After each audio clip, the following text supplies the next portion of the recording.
দক্ষিণ কোরিয়াতে যে আসলাম, হ্যাঁ, তো মানে আসার পরে কেমন লাগতেছে আর আসার আগে কেমন লাগছে? অনেকে বলে, ভিডিওতে দেখি, ফেসবুকে দেখি যে কোরিয়া নাকি স্বপ্নের দেশ।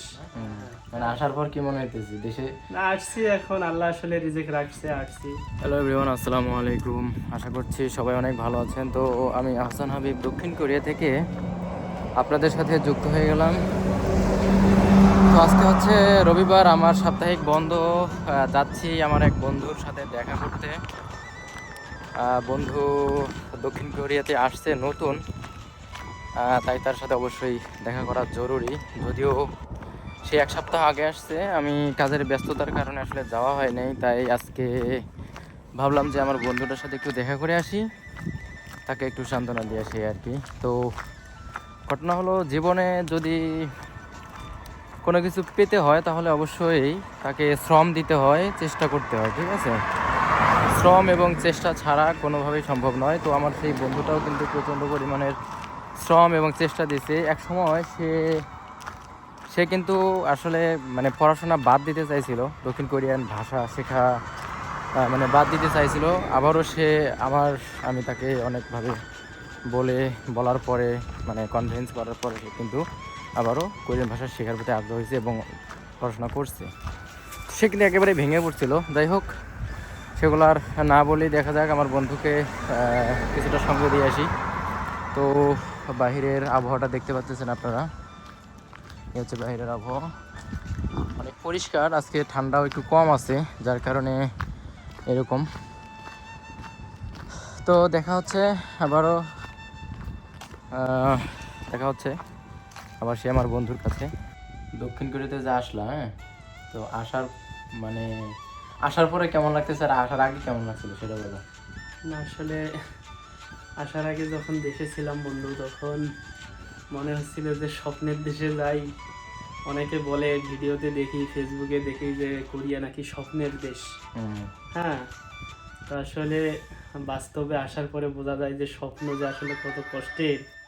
আসার পরে বোঝা যায় যে আসলে বিদেশ স্বপ্নের বলে মানুষ, কিন্তু বাস্তবে আসার পরে সেটা উপভোগ করা যায় যে আসলে স্বপ্নের দেশ না কষ্টের দেশ।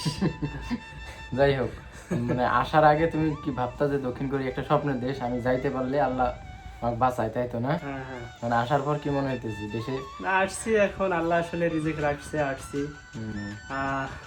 যাক, সব মিলে আলহামদুলিল্লাহ, আসছি। যে কোনো একটা কিছু হবে, আল্লাহ ভরসা।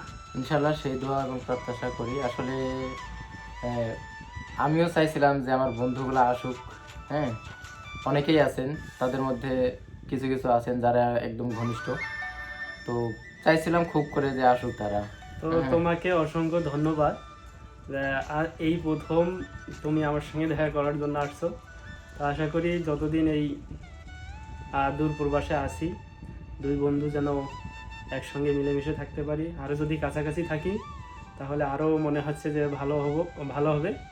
সেটা হচ্ছে যে দেখা যাচ্ছে বিদেশের মাটিতে পরিবারের কেউ নাই, এখানে আমরাই পরিবার।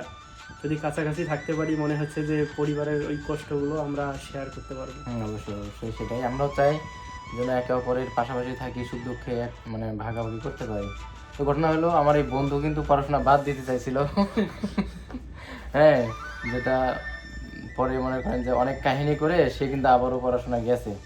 হ্যাঁ, যাই হোক, ওই দিকে আর না যাই। তো সবাই ভালো থাকবেন, সুস্থ থাকবেন, বন্ধুর জন্য সবাই দোয়া করবেন যেন সে ভালোভাবে থাকতে পারে দক্ষিণ কোরিয়াতে। তো সবাইকে সালাম, আসসালামু আলাইকুম। কারো দেশে কিছু বলবো নাকি না, যারা আসতে চায়? আসলে এখানে বলার কিছু নাই। আসলে রিজেক যার আছে সে আসবেই, এটাই স্বাভাবিক। তো আল্লাহ কার রিজেক কোথায় কীভাবে রাখছে একমাত্র আল্লাহই জানে। এই আচ্ছা, তো সবাই ভালো থাকবেন, সুস্থ থাকবেন। আল্লাহ হাফেজ, আসসালামু আলাইকুম।